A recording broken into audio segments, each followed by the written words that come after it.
So right here we have our 2004 Jeep Grand Cherokee, and I just pulled a plug out of it. So if you look closely, there's something missing. Obviously that's the electrode.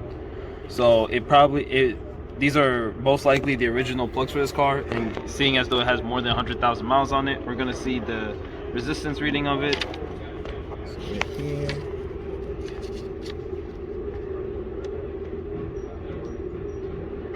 So we're getting around 1.14 mega ohms, which it's not the best, but I mean it should be close to 4,000 ohms.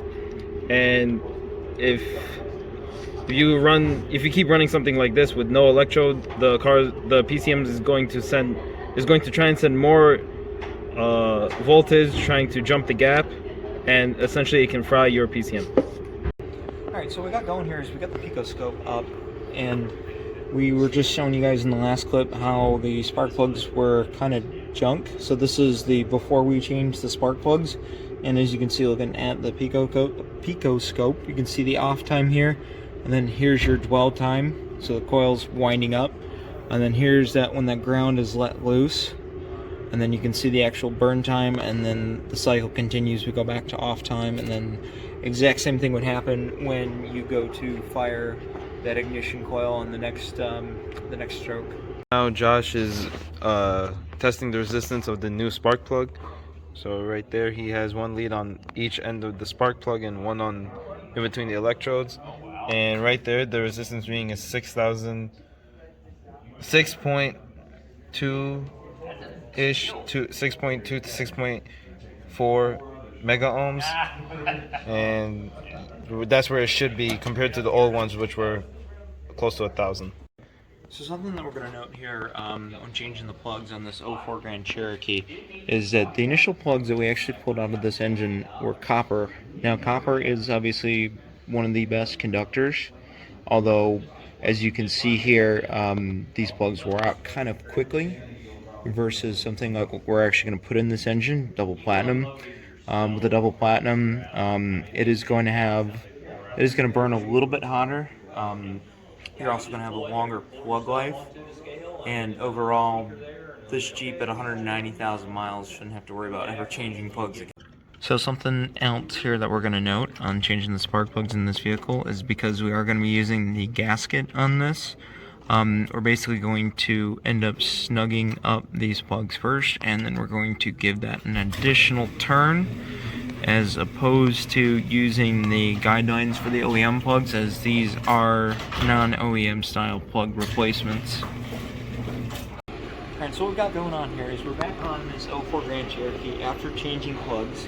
So we've already seen the before for the primary, so we're going to show you the after here and just kind of do a little bit of a comparison.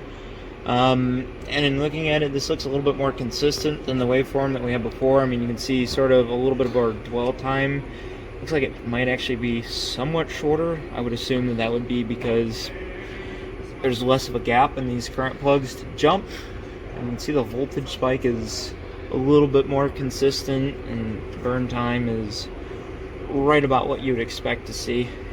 So next we're going to show you, actually we're going to get a paddle on this. I'm going to show you what this looks like alongside the secondary ignition. So right here we have a wand, and we're going to measure the secondary coils, and what this one measures is basically the magnetic field. So if you come up right near me, we have it on this coil pack right here, and we're just going to slide it in. And right here on the Picoscope, we have it paused, obviously because the car's not running. So we believe that this is an inverted signal, and theoretically it should mirror the primary. Yeah. So right here we have an ignition coil. This is a 2-wire, so we can ohm it out, and we will be reading the primary. Usually a primary coil pack's resistance should be around 1 ohm or less, and we're going to find out what that is. And typically 2 to 3 ohms. We can see on a 2 to 3 wire coil pack. We can't see the ohmage, we'll only see a digital wave or square wave that's typically on a 3 to 4 wire coil pack.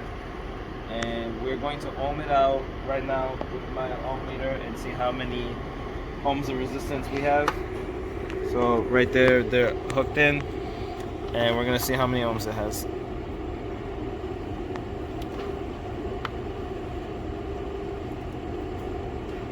So it's gonna read, so 0.6, which is what we said for a 2-wire. It should be below 0.1. It should be below 1 ohm of resistance, and we're seeing that right now.